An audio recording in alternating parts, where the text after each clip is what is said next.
నమస్కారం.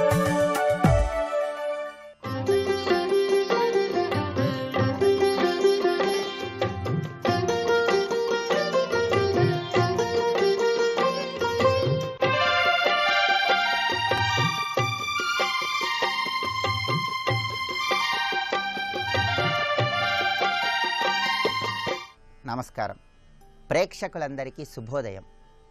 ఈనాటి శ్రావణం శుభయోగం అనే శీర్షికన అశూన్య శయన వ్రతాన్ని ఏ విధంగా ఆచరించాలో, తద్వారా ఎలాంటి ప్రయోజనాలను సిద్ధింపజేసుకోవచ్చో పరిశీలిద్దాం. శ్రావణ మాసంలో వచ్చే బహుళ విధియ తిథి నాడు అశూన్య శయన వ్రతాన్ని ఆచరించడం ద్వారా లక్ష్మీనారాయణులిద్దరి అనుగ్రహానికి చాలా సులభంగా పాత్రులవ్వచ్చని ప్రామాణిక గ్రంథాల్లో వివరించడం జరిగింది. శ్రావణ మాసంలో వచ్చే బహుళ విధియ తిథి నాడు శ్రీ మహావిష్ణువు మహాలక్ష్మీదేవితో కలిసి వాకుడు చెట్టు మొదట్లో శయనిస్తాడని పురాణాల్లో వివరించారు. అందువల్లనే ఈరోజు శ్రావణ బహుళ విధియ తిథి సందర్భంగా ఈ అశూన్య శయన వ్రతాన్ని ఆచరించాలి.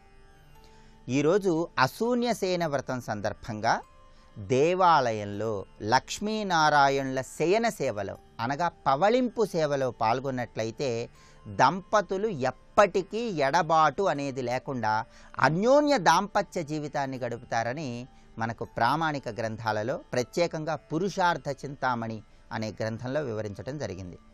అశూన్య శయన వ్రతం సందర్భంగా ఈరోజు మీ గృహంలో స్నానం ఆచరించిన తర్వాత లక్ష్మీ సమేతుడై ఉన్నటువంటి శ్రీమన్నారాయణుడి చిత్రపటాన్ని పసుపచ్చటి పూలతో పూజించండి. స్వామివారికి చాదును సమర్పించండి. వీలైతే చక్కెర పొంగలి లేదా దద్యోజనం నివేదించి దాన్ని ప్రసాదంగా స్వీకరించి అందరికీ పంచిపెట్టండి. ఈరోజు మౌనవ్రతాన్ని పాటించడం ద్వారా కూడా లక్ష్మీనారాయణుల కృపకు సులభంగా పాత్రులు కావచ్చు. అలాగే ఈరోజు సాయంకాలం మళ్ళీ స్నానాన్ని ఆచరించి లక్ష్మీనారాయణుల విగ్రహాలు లేదా లక్ష్మీనారాయణుల చిత్రపటాలు ఊయలలో ఉంచి ఊయల సేవ చేయాలి. ఆ శయనోత్సవాన్ని మీరు జరపటం ద్వారా, అలా వీలు కాని పక్షంలో దేవాలయంలో అయినా సరే ఆ శయనోత్సవాన్ని దర్శించడం ద్వారా లక్ష్మీనారాయణుల అనుగ్రహానికి సులభంగా పాత్రులు కావచ్చు. అలాగే ఈరోజు రాత్రికి చంద్రుడు కనిపించాక ఒక కలశంలో నీళ్లు తీసుకోండి. ఆ నీళ్లలో కొద్దిగా పుష్పాలు, అక్షింతలు, కుంకుమ వేసి ఆ నీటిని శ్రీ మహావిష్ణువుని స్మరించుకుంటూ స్వామివారికి అర్ఘ్యంలాగా విడిచిపెట్టండి. ఆ తర్వాత భోజనాన్ని చేయండి. ఇలా చేస్తే దాంపత్య జీవితంలో పరిపూర్ణమైనటువంటి శుభ ఫలితాలు పొందడానికి, దంపతుల మధ్య ఎప్పటికీ తరిగిపోయినటువంటి అనురాగం విరాజిల్లటానికి ఆస్కారం ఉందని మనకు ప్రామాణిక గ్రంథాల్లో వివరించడం జరిగింది. అలాగే ఈరోజు శ్రావణ బహుళ విధియ తిథి సందర్భంగా ఔదుంబర వృక్షం చుట్టూ ప్రదక్షిణలు చేయాలని కూడా శాస్త్రాలలో వివరించారు.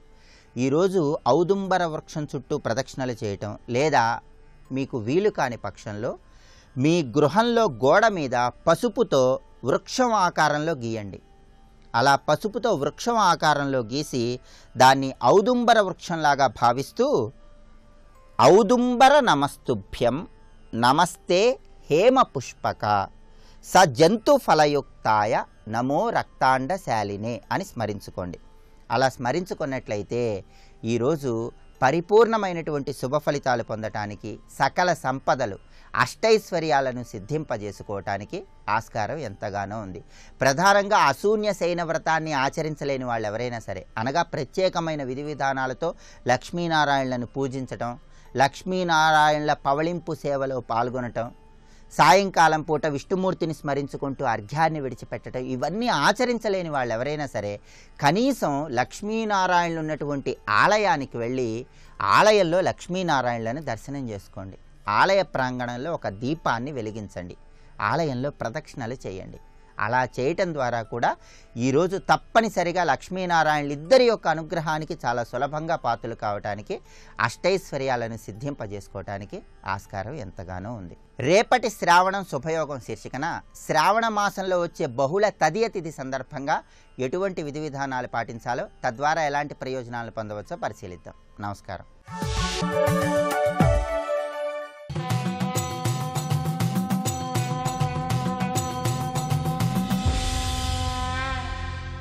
శతక సాహితీ సరస్వతికి నమస్కారం. ఫణులేలా కరవే మణుల్ భసితలేపం బేల గంధాధిధారణకున్ యోగ్యత లేదే అస్తులును చర్మం బేల సౌవర్ణభూషణ దివ్యాంబరముల్ కొరంతలే సమస్తంబుండియున్ నీవు దారుణ వైరాగ్యము పూనియుంటివరియేలో నీలకంఠేశ్వరా.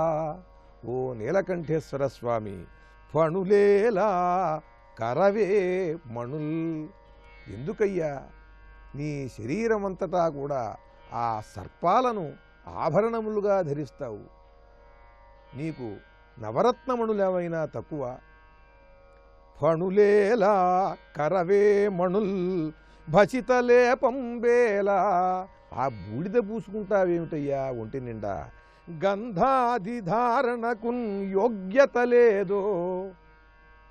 నువ్వు కావాలనుకుంటే పరమాద్భుతమైనటువంటి సుగంధములు ఎన్ని వస్తాయి నీ దగ్గరకు? ఆ గంధాన్ని నువ్వు పూసుకోవచ్చు కదా, కానీ ఈ భస్మాన్ని పూసుకుంటావేమయ్యా? అస్థులును చర్మం బేల, ఆ ఎముకలు కపాలాలు అవి ధరిస్తావేమిటి? ఆ గజ చర్మాన్ని వస్త్రంగా ధరిస్తావేమయ్యా? నువ్వు కావాలనుకుంటే నీకు పరమాద్భుతమైన పట్టుబట్టలు లేవా? పట్టుబట్టలు రావా? ఈ గజ చర్మం ఏమిటి? ఆ ఎముకలేమిటి? ఆ కపాలాలేమిటి? సౌవర్ణభూషణ దివ్యాంబరముల్ కొరంతలే. నీకు సువర్ణ మణిమయ భూషాంబరములు అవి అవినా నీకు కొరత? సమస్తంబుండియున్ నీవు దారుణ వైరాగ్యము పూనియుంటివదియేలో నీలకంఠేశ్వరా. ఐశ్వర్యానికి కారకుడవు నువ్వు. ఈ చరాచర జగత్తులో ఎవరికి ఐశ్వర్యము కలిగినా అది ఈశ్వరుని యొక్క అనుగ్రహం. మహేశ్వరుడవు, మహైశ్వర్యాన్ని ప్రసాదించేటువంటి వాడవు. నీ అనుగ్రహంతోనే ఎవరైనా సరే ఐశ్వర్యవంతులవుతారయ్యా. అటువంటి నువ్వు సకలము నీకు కలిగి ఉండి కూడా మహేశ్వరుడవై దారుణ వైరాగ్యము పూనియుంటివదియేలో నీలకంఠేశ్వరా. ఈ దారుణమైనటువంటి వైరాగ్యం ఏమిటయ్యా? సకలైశ్వర్యములు ఇవ్వగలిగినటువంటి శక్తి సంపన్నుడవై ఉండి కూడా ఇలా నువ్వు ఇంత సాధారణముగా నిరాడంబరముగా ఉంటావేమిటి? ఎందుకు నీకింత వైరాగ్యమని ఆ నీలకంఠేశ్వరుణ్ణి ప్రశ్నిస్తూ చమత్కారముగా, ఎంత కలిగి ఉన్నా కూడా నిరాడంబరముగా ఉండాలి, ఎంత కలిగి ఉన్నా కూడా భోగముల వెంట పరిగెత్తకుండా పరమ ప్రశాంత చిత్తుడై ప్రశాంతముగా ఆనందముగా ఏది ఉన్నా కూడా దానిని అంటుకోకుండా ఉండాలి అనేటువంటి అద్భుతమైన ఆ సదుపదేశాన్ని అందరికీ తెలియజేస్తున్నావయ్యా నువ్వు ఆ విధంగా ఉంటూ అని మనకు తెలియజేస్తూ చక్కని పద్యరచన చేసి గొప్ప భక్తి శతకాన్ని మనకు అందించిన విద్వత్కవులు త్రిభాషా సహస్రావధానులు శ్రీ వద్దిపర్తి పద్మాకర్ గారు రచించిన నీలకంఠేశ్వర శతకంలోని మరి ఒక పద్యం గురించి రేపు ఉదయం తెలుసుకుందాం. ఓం నమః శివాయ.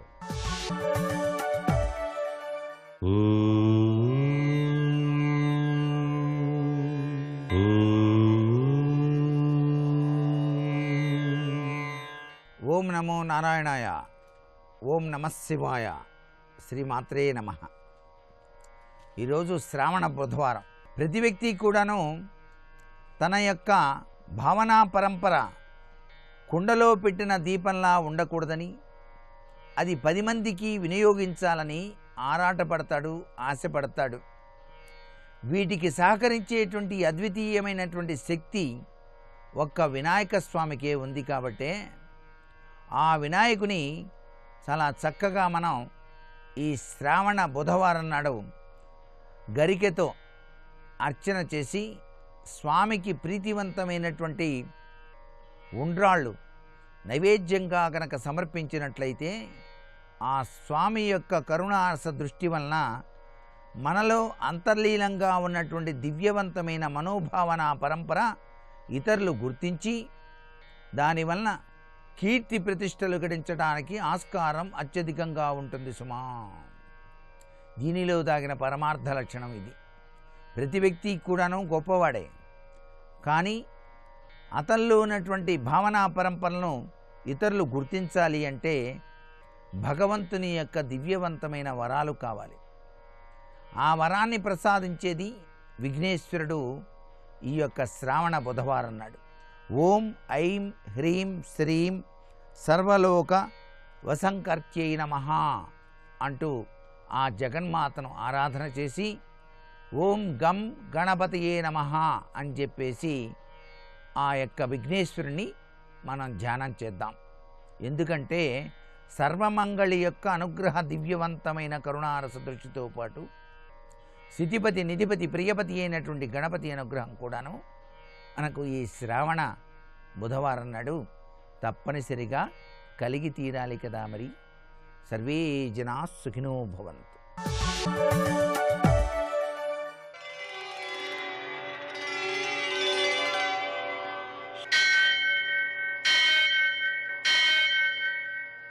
సహస్రశీరుషం దేవం విశ్వాక్షం విశ్వశంభువం విశ్వం నారాయణం దేవమక్షరం పరమం పదం విశ్వతః పరమాం నిత్యం విశ్వం నారాయణగుం హరిం విశ్వమేవేదం పురుషస్తద్విశ్వముపజీవతి పదిం విశ్వస్యాత్మేశ్వరం శాశ్వతం శివమచ్యుతం నారాయణం మహాజ్ఞేయం విశ్వాత్మానం పరాయణం.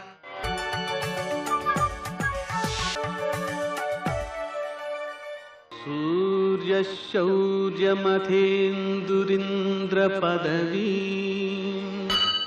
సన్మంగళం మంగళం. ఆపదామపహర్తారం దాతారం సర్వసంపదాం లోకాభిరామం శ్రీరామం మోక్షదం తన్నమామ్యహం. నేటి కాలమాన విశేషాలను గమనిద్దాం. స్వస్తి శ్రీ చాంద్రమాన హేమలంబనామ సంవత్సరం, దక్షిణాయనం, వర్ష ఋతువు, శ్రావణమాసం, కృష్ణపక్షం, బుధవారం. సూర్యోదయం 6:01, సూర్యాస్తమయం 6:42. తిథి విదియ రాత్రి 12:40 వరకు. నక్షత్రం శతభిషం తెల్లవారుజామున 5:44 వరకు. వర్జం మధ్యాహ్నం 12:19 నుంచి 1:59 వరకు. దుర్ముహూర్తం మధ్యాహ్నం 11:56 నుంచి 12:47 వరకు. అమృతకాలం రాత్రి 10:16 నుంచి 11:56 వరకు. రాహుకాలం బుధవారం కాబట్టి మధ్యాహ్నం 12 నుంచి 1:30 వరకు. అష్టకవర్గరీత్యా శుభప్రదమైన సమయం ఉదయం 9 గంటలకి. నేటి విశేషం శ్రావణ బహుళ విదియ సందర్భంగా అసూన్య శయన వ్రతం. శ్రావణమాసం అంతానండి వైవాహిక జీవనము యొక్క సుఖప్రదత్వం, ఉత్తమ సంతానం, ఆనందం, వీటికి సంబంధించిన వ్రతాలతో నిండి ఉంటుంది. ఈ అసూన్య శయన వ్రతం భార్యాభర్తల మధ్య అనుకూలతను, ఆరోగ్యాన్ని, వారిరువురికి ఆయువుని కూడా అందిస్తుంది. విశేషించి నేటి కాలంలో భార్యాభర్తల మధ్య సమన్వయం ఏర్పడి ఆరోగ్యవంతమైన సంసారం సాగడానికి ఈ అసూన్యశయన వ్రతం చాలా చాలా చాలా శ్రేష్టమైనది. ఉదయం నుంచి సాయంకాలం వరకు లక్ష్మీనారాయణుల ప్రతిమలను కొత్త మంచంపై ఉంచి పూజించి, రాత్రివేళ దంపతులను పూజించి వారికి ఈ మంచంతో సహా ఆ లక్ష్మీనారాయణ ప్రతిమలను దానం చేయాలి. అలా చేయడానికి శక్తి లేనివారు కూడా మానసికంగా దానం చేసినటువంటి ధ్యానం చేయవచ్చు, భావన చేయవచ్చు. ఆ విధంగా చేయడం ద్వారా దంపతుల మధ్య అనురాగము, వారిరువురి యొక్క మధ్య సమన్వయము, వారి ఆలోచనలలో అనుకూలత, విశేషించి ఉత్తమ సంతానము ఇవన్నీ కూడా కలుగుతాయి. అందువలన ఈ వ్రతం చాలా చాలా శ్రేష్టమైనది. ఈ దంపతుల యొక్క ఆనుకూల్యం కోసం ఈ చాతుర్మాస్యాలలో విష్ణుమూర్తి శయనించి ఉంటారు కాబట్టి 4 మాసాల్లోనూ కూడా కృష్ణపక్ష విధియ నాడు ఈ అశూన్య శయన వ్రతాన్ని ఆచరిస్తారు. అలా ఆచరించడం వలన దంపతులకు అన్యోన్యత బాగా పెరుగుతుంది అనేది తాత్పర్యం. నేటి ఆణిముత్యాలు.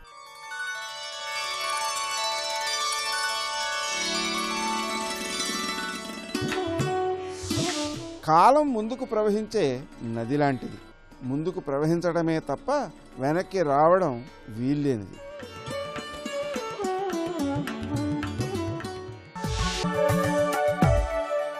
వినరో భాగ్యము విష్ణు కథ వెనుబలమిదివో విష్ణు కథ వినరో భాగ్యము విష్ణు కథ. మనస్సులో రుగ్మతలున్నవాడు మాత్రమే విష్ణు కథ ఇంకా చాలు అంటాట. కానీ సరి అయిన హృదయం ఉన్నవాడు ఇంకా ఇంకా కావాలంటాడయ్యా విష్ణు కథ, దాని మహిమ అంతటిది అని ఎన్నెన్ని శాస్త్రాలు ఎంతమంది మహాత్ములు చెప్పారో. అలాంటి హరికథా గానంతో తరించిపోవచ్చు అని మహాత్ములు అందరూ మనకు రుజువు చేశారు. నారదులే మనకి మొదటి ఆదర్శం. అటువంటి వినరోభాగ్యము విష్ణు కథ అని అన్నమయ్య మాటలతో ఉన్న పాటకి మన వ్యాఖ్యానం చెప్పుకుని విష్ణుకథ మహిమను ఆవిష్కరించుకుని ఇప్పటి నుంచి విష్ణుకథలోకి ప్రవేశిస్తున్నాం. అయితే కథ అనే మాట కేవలం స్టోరీ అని మాత్రమే కాదయ్యా, భగవంతుని గురించిన ప్రస్తావన ఇది అర్థం. కథనము అన్న మాట వింటూ ఉంటారు. కథనము అంటే చెప్పుట అని అర్థం. కథనము చేసేదే కథ. భగవంతుని గురించి చెప్పేది ఏదైనా సరే భగవత్కథ. అది ఆయన యొక్క నామములు చెప్పవచ్చు, ఆయన చేసిన లీలలు చెప్పవచ్చు, ఆయన మహిమలు చెప్పవచ్చు, గుణములు చెప్పవచ్చు, తత్వము చెప్పవచ్చు. అంతేకాదు భగవానుడు మనకిచ్చిన ఇంద్రియాలు ఉన్నాయే, ఇంద్రియాలతో మనం భగవద్ అమృతం పానం చేయాలండి. ఇంద్రియాలు ఎందుకు ఇచ్చాడయ్యా అంటే భగవద్ అమృతంతో పానం చేయడానికి. మన పాత్రలు ఎలాగైతే మధుర పదార్థాలతో నింపుకుంటామో ఇంద్రియాలనే పాత్రలను కూడా మధుర పదార్థాలతో నింపుకోవాలి. ఏమిటా మధుర పదార్థం అంటే చేతికి విష్ణు పూజ మధుర పదార్థం, చెవికి విష్ణు కథ మధుర పదార్థం, నోటికి మాధుర్యం ఏదయ్యా అంటే విష్ణు గానం, కళ్ళకి మాధుర్యం ఏదయ్యా అంటే అలంకృతమైన విష్ణు పరమాత్మ యొక్క దివ్యమంగళ విగ్రహ సందర్శనం, పాదాలకు రుచేదయ్యా అంటే విష్ణు క్షేత్రాల్లో సంచరించడం. అప్పుడే ఈ శరీరానికి సార్థకత. లేకపోతే ఇంద్రియాలు ఉన్నాయని గర్వించడానికి ఏముందండి? ఈ మాటే ప్రహ్లాదుడు మరో భాషలో చెప్పాడు. కమలాక్షు నర్చించు కరములు కరములు, శ్రీనాథు వర్ణించు జివ్వ జివ్వ, సురరక్షకుని చూచు చుట్కులు చుట్కులు, శేషసాయికి మృక్కు శిరము శిరము, విష్ణునాకర్ణించు వీనులు వీనులు, మధువైరి తగిలిన మనము మనము. మహానుభావుడు భక్తుల సిద్ధాంతం ఇది. అందుకే ఇంద్రియములతో భగవత్కథా పానం చేయడం కంటే భాగ్యం మరొకట్లేదు. అప్పుడే ఇంద్రియములు సార్థకత పొందుతూ ఉన్నాయి, జీవుడు కృతకృత్యుడవుతూ ఉన్నాడయ్యా. అందుకు భగవత్కథాపానం మన ఇంద్రియ పాత్రలతో చేసి ధన్యమవ్వాలి అని చెప్తూ శరీరంతో భగవంతుని అనుసంధానం చేసుకుంటూ, శరీరం అంటే మన బాహ్య శరీరం మాత్రమే కాకుండా మనకున్న మాట, అంతఃకరణం, ప్రతి చేష్ట భగవన్మయం చేసుకోగలిగితే నీ ఆలోచన ఆచరణ భగవన్మయమైపోతే నువ్వేమవుతావు? భగవంతుడు ఐక్యమవుతావు. అంతే కావాల్సింది ఇక్కడ. కనుక మానవుడు నిరంతరం ఏది పట్టుకుంటాడో అదే అవుతాడు, అందులో సందేహం లేదు. కనుకనే ఏది తలంచితే అదే అవుతావు, అందులో సందేహం లేదు. అందుకే నిరంతరం భగవచ్చింతన చెయ్యి, తాదాత్మ్యం పొందు. అంతే, నీ ఆలోచనే నువ్వు. ఇదొక్కటి తెలుసుకుంటే చాలండి. ఇక్కడ నిరంతరం ఏది చింతన చేస్తావో తప్పకుండా అవుతావు. చూడండి, ఎక్కువ మంది నిరంతరం కోపం, తాపం ఏది తలచుకుని చిరాకు పడుతుంటే ముఖ కవళికల్లో మార్పులు వచ్చేస్తాయి. లోపల కండరాల్లో, నెత్తురులో, నరాల్లో కూడా మార్పులు వచ్చి ముఖం వికారంగా తయారవుతుంది. ఎప్పుడు ప్రేమ, ఉత్సాహం, ఆనందంగా ఉన్న వాళ్ళల్లో కళ కనబడుతుంటుంది. అంటే మన యొక్క భావము మన శరీర నిర్మాణంలో మార్పు తెచ్చేస్తుందండి ఇక్కడ. అలానే నిరంతరం భగవచ్చింతన చేస్తూ ఉంటే వాడు తనువులో, మనస్సులో, వాక్కులో భగవంతుడిని నింపుకుంటే ఇంకా జీవుడు ఏమవుతాడు? భగవన్మయుడవుతాడు. అలాంటి జీవుల వల్ల మనం కూడా భగవన్మయులం అవుతాం ఇక్కడ. అందుకు భక్తుడు తాను భగవన్మయుడు కావడమే కాకుండా మనందరినీ భగవన్మయం చేస్తారు. దానికి ఏం చెయ్యాలి అంటే కులశేఖర ఆళ్వారుల వారు అత్యద్భుతమైన మాట చెప్పారు. నమామి నారాయణ పాద పంకజం, కరోమి నారాయణ పూజనం సదా, వదామి నారాయణ నామ నిర్మలం, స్మరామి నారాయణ తత్వమవ్యయం. వినడానికి చాలా ఈజీగా కంఠపాఠం అయిపోయిందండి అని పాడేస్తూ ఉంటాం. మనకు బాధ ఎక్కడ ఏంటంటే మనకు స్తోత్రాలు వచ్చు, పాటలు వచ్చు, కానీ పలికినవాడు ఏ హృదయ తీవ్రతతో దాన్ని పలికాడో తెలియదు మనకి. అది కూడా మనకు తెలియగలిగితే వెంటనే ముక్తి లభిస్తుందండి. పలికిన కులశేఖరాళ్వారులు మహాకవే. కరోమి స్మరామి వదామి రాసేసేడేమిటి అంటే అతని హృదయంలో ఉన్న తీవ్రత ఇందులో ఎంత కనబడుతుందో చూద్దాం. ఇందులో మొత్తం నమామి, కరోమి, వదామి, స్మరామి 4 చెప్పాడు చూడండి. 4 చేయాలి ఇక్కడ. ఈ 4 చేస్తే చాలు. ఆ 4 చేస్తున్నామా? ఇది ఆలోచించవలసిన అంశం. ముందు చేసేది నమామి నారాయణ పాద పంకజం. నారాయణ పాదపద్మాలకి నమస్కరించాలి. వెంటనే మనందరికీ కూడా నారాయణ అక్కడ నిలబడ్డట్టు ఆయన పాదాలపై తలవాల్చినట్టు భావన వచ్చిందా లేదా? తలవాల్చాం అంటే అర్థం తల వంచాం. ఎక్కడ? పాదం దగ్గర. అందుకే పాదాలకు నమస్కారం చేయడం ఎందుకంటే అక్కడ కానీ తల పూర్తిగా వంగదండి. అవునా లేదా? తల వంగడం అంటే అర్థం ఏంటి? అహంకారం వదలడమే. కనుక నమ్రతయే నమస్కారము. ఎక్కడైనా తల ఎగరేసే జీవుడు తల వంచాలండి. తల వంచితేనే కురుస్తుంది. ఏది కురవాలో అది ఇక్కడ తల వంచాలి. అందుకు నారాయణ పాదపద్మాల వద్ద అహంకారాన్ని విడిచిపెట్టి నీ మనస్సుని సమర్పించు. అది ఇక్కడ మనస్సే నమస్సు. అందుకే నమామి నారాయణ పాద పంకజం. స్వస్తి. నమో ఆంజనేయం నమో దివ్యకాయం నమో వాయుపుత్రం నమో సూర్యమిత్రం నమో నిఖిల రక్షాకరం రుద్రరూపం నమో మారుతిం రామదూతం నమామి. అన్నయ్య ఏం చెప్తే అదే భరతుడికి. భరతుడు వచ్చాడు, యవ్వరాజ్య పట్టాభిషేకం చేసుకున్నాడు. దేవేంద్రుడు 100 బంగారు కమలములతో కూడుకున్నటువంటి హారాన్ని పంపించాడు. ఎందరో వచ్చారు, బహుమానాలు ఇచ్చారు. రామచంద్రమూర్తి అందరినీ సత్కరించారు. పేరు పేరున సత్కరించారు. స్వామి హనుమ వంక చూశారు. తెల్లటి వస్త్రముల జత ఇచ్చారు. హనుమకి కానీ హనుమయందు అపారమైన భక్తి ఉన్నవాడికి కానీ తెల్లటి బట్టల జత ఇచ్చి ఆయన కానీ అది కట్టుకున్నాడా? హనుమ కట్టుకున్నట్టే అని చెప్తారు పరాశర సంహితలో. అందుకని ఆ బట్టలు హనుమకి ఇచ్చారు. అందరికీ అన్నీ ఇచ్చారు. అప్పుడు సీతమ్మ తల్లి తన మెడలోంచి ఒక హారాన్ని తీసి పట్టుకుని ఇలా రాముడి వంక చూసింది. వెంటనే సంతోషంగా నవ్వుతూ అన్నారు, ఎవరి యందు పౌరుషము, బుద్ధి, పరాక్రమము నీ ఐదోతనానికి కారణము ఉన్నాయో అటువంటి మహావీరుడికి ప్రత్యేక సత్కారం చెయ్యాలనుకుంటున్నావు, ఈ సీత అన్నారు. అనగానే ఆ ముత్యాల హారాన్ని హనుమకి అనుగ్రహించింది. అది కళ్ళకద్దుకుని మెళ్ళో వేసుకుని స్వామి కూర్చున్నారు. రామచంద్రమూర్తికి పట్టాభిషేకం అయింది. రాముడు ప్రభువుగా పరిపాలన చేస్తున్నటువంటి కాలంలో ఎక్కడ చూసినా రామో రామః, రాముడు ఇది తప్ప ఇంకొకటి లేదు. వైదికమైనటువంటి ధర్మము అన్ని చోట్ల 3 పువ్వులు 6 కాయలుగా పరిఢవిల్లింది. ఈ శ్రీరామాయణము ఆర్షము, సనాతనము, పరమ సత్యము. ఇది కేవలము కల్పితము కాదు. వాల్మీకి మహర్షి అందులో ఒక వ్యక్తి. ఉత్తరకాండలో లవకుశుల్ని పెంచిన వారు వాల్మీకి మహర్షి. ఇటువంటి రామాయణాన్ని కానీ సుందరకాండని కానీ పరమ భక్తి శ్రద్ధలతో చెప్తున్నవాడి కన్నా కిందకి కూర్చుని ఎవరు వింటున్నారో, ఎవరు భక్తితో రామచంద్రమూర్తికి, సీతమ్మకి, హనుమకి నమస్కరిస్తున్నారో అటువంటి వారందరికీ కూడా భగవానుడి యొక్క పరిపూర్ణమైన అనుగ్రహం కలుగుతుంది. అలాగే ఒకవేళ వివాహమై ఇంకా సంతానమును పొందనటువంటి స్త్రీలు రామాయణాన్ని విన్నంత మాత్రం చేత మంచి కుమారుడు లభిస్తాడు. రామలక్ష్మణ భరత శత్రుఘ్నులు ఎటువంటి కుమారులో అటువంటి కుమారుడు లభిస్తాడు. ఎక్కడెక్కడ నమస్కరిస్తూ రామాయణాన్ని పరమ సత్యమన్న బుద్ధితో వింటారో అటువంటి వారందరికీ కూడా కౌసల్య, సుమిత్ర, కైకేయికి దీర్ఘాయుష్మంతులైనటువంటి పుత్రులు ఎలా కలిగారో అలా సంతానము దీర్ఘాయుష్మంతులై ఏ గండాలు లేకుండా సంతోషంగా ఉంటారు. మనస్సులలో కలిగినటువంటి అశాంతి తొలగిపోతుంది. చీడ పీడ తొలగిపోతాయి. ఇంట్లో ఉన్నటువంటి అరిష్టములు తొలగిపోతాయి. పితృదేవతలు, దేవతలు, సనాతన ధర్మమునకు ఆలవాలము, ఆది పట్టైనటువంటి శ్రీ మహావిష్ణువు ప్రీతి పొందుతారు. అందుకే రామాయణాన్ని విన్నంత మాత్రం చేత, రామాయణాన్ని వ్రాసినంత మాత్రం చేత, ప్రవచనం చేసినంత మాత్రం చేత పితృదేవతలు సంతోషిస్తారు. మా వంశంలో పుట్టినవాడొకడు పరమ భక్తితో, వినయంతో చేతులుగ్గి రామాయణం విన్నాడు, సుందరకాండ విన్నాడని ఎంతో సంతోషించి పితృదేవతలు ఆశీర్వచనం చేసి పెడతారట. అందుకే ఎక్కడెక్కడ రామాయణం జరుగుతుందో అక్కడక్కడ అందరికన్నా ముందు వస్తారట స్వామి హనుమ. సూక్ష్మ రూపంలో వస్తారు. అందుకే సుందరకాండ చెప్తే హనుమకి ఆసనం వెయ్యకుండా చెప్పకూడదు. ఆ ఆసనంలో కూర్చుంటారు. రామాయణ ప్రవచనం పూర్తయిపోయిందంటే అందరూ వెళ్ళిపోయిన తర్వాత బాధపడుతూ కళ్ళు తుడుచుకుంటూ వెడతారట.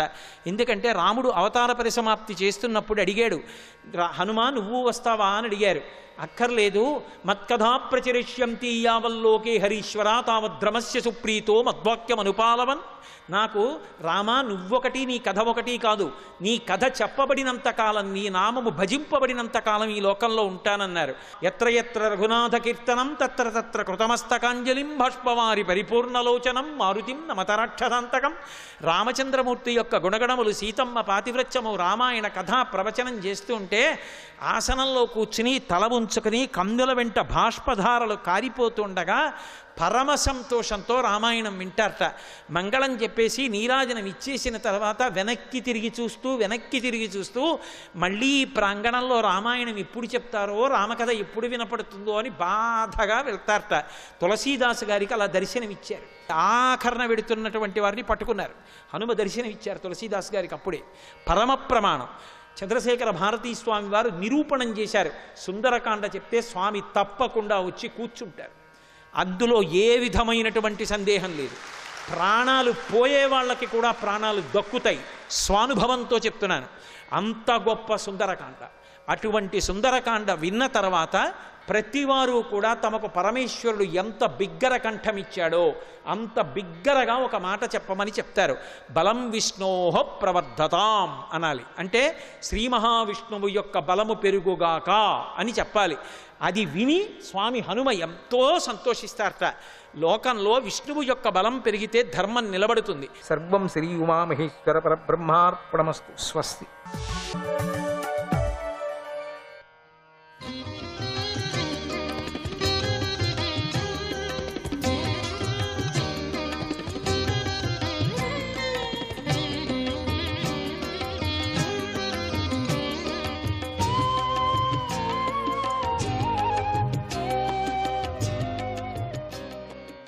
నారాయణాయ నమః.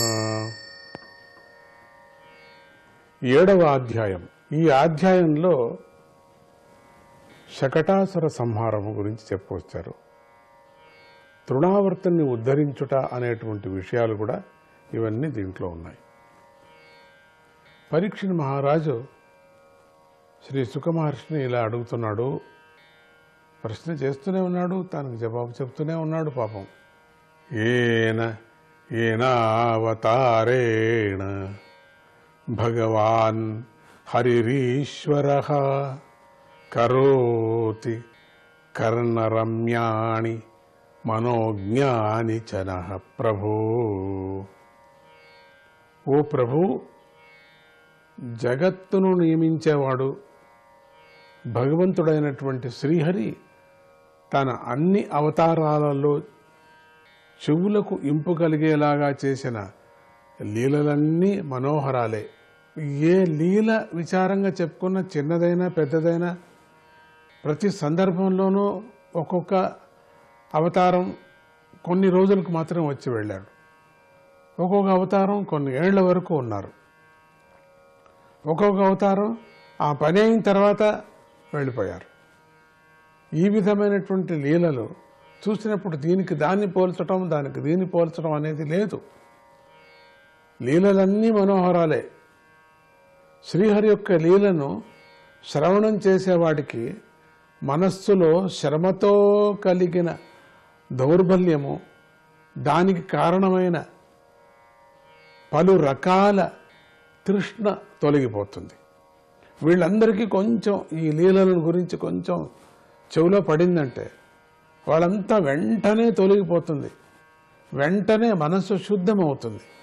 శుద్ధమయ్యట పలు రకాల తృష్ణ తొలగిపోతుంది. బతకమంతా తొలగిపోతుంది. శుద్ధమవుతుంది. స్ఫటికంలాగా తయారైపోతారు. ఇంతేకాదు శ్రీహరి భక్తి, హరిభక్తులతో సాంగత్యము కలుగుతుంది. నిదానంగా వాళ్ళు ఒక్కొక్కటిగా చూసుకొని వెళతారు. దేంట్లో మనం వెళితే మంచిది అటా వెళుతూ ఉంటారు. హరిభక్తుల యొక్క సాంగత్యం ఎక్కువగా ఉంటుంది, స్నేహం కలుగుతుంది, వాళ్ళతో ఎక్కువ మాట్లాడటానికి ప్రయత్నం చేస్తారు. నేను యోగ్యుణ్ణి అని మీరు భావించినట్లయితే మనోహరమైన ఆ శ్రీహరి కథనే చెప్పండి. యోగ్యుడు వినటము చెప్పటము, నేను యోగ్యుడు అనిపించుకుంటే సమాజంలో నువ్వేమైనా నేను యోగ్యుడిని, నేను పరమభక్తుణ్ణి అనేటువంటి వ్యవహారం మీలో ఏదైనా వస్తే శ్రీహరి యొక్క కథలను వినటము, కథలు చెప్పటము, కథలు చదవటము ఇవి నేర్చుకోవాలి మనం. ఎప్పుడు దీన్ని శ్రవణము, మననము, నిధి ధ్యాసాదులు ఎవరు చేస్తున్నారో వాళ్లకు బద్ధకం తొలగిపోతుంది. వాడు ఉత్తమమైనటువంటి జీవి అని అనిపించుకుంటాడు. అంటే నేను ఉత్తముణ్ణి, నేను సమాజంలో పనికొచ్చేవాడిని అనేటువంటి భావన నీకు కలిగిందంటే పరమాత్ముడి మీద భక్తి నీకు ఉండాల. పరమాత్ముడు అంటే అగోచరమైనటువంటి పరమాత్ముడు. నీకు కర్మజీవి కాబట్టి గోచరించాడు అప్పుడప్పుడు స్వామి, లేకపోతే ఆయన అగోచరుడు, కంటికి కనపడనటువంటి వాడు. కంటికి కనపడితే ఇంకేముంది, అవతలకేముందో అనిపిస్తుంది. కంటికి సర్వము వ్యాపించిన వాడే పరమాత్ముడు అనేటువంటిది. సర్వం వ్యాపించాడు. అప్పుడప్పుడు కనపడేటువంటి శక్తి కూడా స్వామికి ఉంది, కనపడని అటువంటి శక్తి కూడా స్వామికి ఉన్నది. శ్రీకృష్ణుడు మానవుడిగా జన్మించి మానవుడిలాగానే జీవిస్తూ చేసినటువంటి ఆశ్చర్యకరమైన బాలచేష్టలను కూడా చెప్పండి అన్నాడు. పరీక్షణ్ మహారాజు సుఖబ్రహ్మను ఇట్లా అడుగుతున్నాడు, ఇవన్నీ నాకు చెప్పండి మీరు. ఆయన మనిషి అవతారంగా వచ్చినటువంటిది, మనిషి అవతారంలో లీలలు చేసినటువంటిది, ఇవన్నీ నాకు చెప్పండి. శ్రీ సుఖమహర్షి ఇలా చెప్పసాగాడు. బాలకృష్ణుడు బోర్ల పడ్డాడు. మన ఇళ్లలో చిన్నపిల్లలు ప్రతి సందర్భంలో ఒక పండగ చేసుకుంటాం. బోర్ల పడినప్పుడు ఒక పండగ చేసుకుంటాం, దొరికినప్పుడు ఒక పండగ చేసుకుంటాం, ఇక చిన్నగా నిల్చుంటాడే ఆ నిల్చున్నప్పుడు ఒక పండగ చేసుకుంటాం. ఒక పండగ ఇంట్లో అందరికీ పండగనే, ఆడికి కూడా ఏదో తీపి తినిపిస్తాం. అంత చాలా మనకు అంత ఒక రత్నం ఇంట్లో పుట్టింది అనుకుంటున్నాం. మనం బాలకృష్ణుడిలాగానే చూసుకుంటూ ఉంటాం. అప్పుడప్పుడు ఆ చిన్నపిల్లల్ని మనము బాలకృష్ణుడిలాగా, ఒక చిన్న ఆడపిల్లల్ని దేవిలాగా మనం చూసుకుంటాం. అట్లా ఎవరు చూసుకుంటారో వాళ్ళ పెంపుడు కానీ వాళ్ళు అంత ముందు పెరిగేటువంటి విచారం ఉందా, వాళ్ళు మంచిగా ఉంటారు. వాళ్ళు ముందు పెరిగేటువంటి వాళ్ళ యొక్క జీవితం చాలా బాగా ఉంటుంది. అందుకని ప్రతి సందర్భంలో పండగ చేసుకోవాలా. చిన్నగా బోర్లు పడేటప్పుడు ఒకటి పండగ అందరినీ పిలుస్తారు, ఇన్విటేషన్ కూడా కొట్టిస్తారు. నామకరణం ఒక పండగ చేసుకుంటారు, అన్నప్రాసనం ఒక పండగ చేసుకుంటారు. అన్నీ ఒక్కొక్క పండగ ఒక్కొక్క పండగ. వాళ్ళకి అదే కదా ఆనందం. బాగా పెరగాల, ఆధ్యాత్మ జీవి కావాలా అనే దృష్టి ఉండాలా.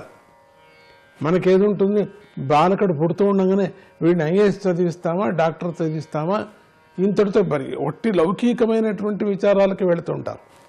దీని జతలో ఆధ్యాత్మపరమైనటువంటి విచారాలు కూడా ఆ చిన్న పిల్లకాయకి, ఆ బాల శిశువుకి కొంచెం మనం అభ్యాసం చేశామంటే మనకు ఉండాలి కదండి అభ్యాసం. ఈ కళలంతా కనండి, సుఖంగా కనండి, ఎవరొద్దన్నా. అభివృద్ధి కదా. దీని జతకి రాహిత్యమయ్యేటువంటిది, మనస్సు ఆహ్లాదమయ్యేటువంటిది, శుద్ధమయ్యేటువంటిది, శుద్ధ స్ఫటికమయ్యేటువంటిది విచారాన్ని చిన్న పిల్లలకి మీరు నేర్చుకుంటూ వాళ్ళకు నేర్పాల. దాన్ని జతలో తీసుకువెళ్ళారా. చిన్న శ్లోకాలు నేర్పించటం, భగవద్గీతలో చిన్న శ్లోకాలు చదవటము, తల్లిదండ్రులు అంటే ఏమిటి అని చెప్పటము, గురువు అంటే ఏమిటి అని చెప్పటము, అక్షరము చెప్పినటువంటి గురువు విచారంగా వాళ్ళకు బోధన చేయటము, అమ్మ అంటే ఎంత శక్తి ఉంది తల్లికి, ఆ అమ్మ అంటే ఎంత విలువ ఉన్నది అని చెప్పటము, తండ్రి యొక్క విలువ ఏమిటి అని చెప్పటము, ఇవన్నీ జపిస్తూ ఉంటే అది ఒక పండగ కదండి. కానీ బాలకృష్ణుడు చూడండి విచిత్రమైనటువంటి పండగలు చేసుకుంటూ వస్తున్నారు. చూస్తామా ఏ పండగలు చేస్తున్నారు. మాధవాయ నమః.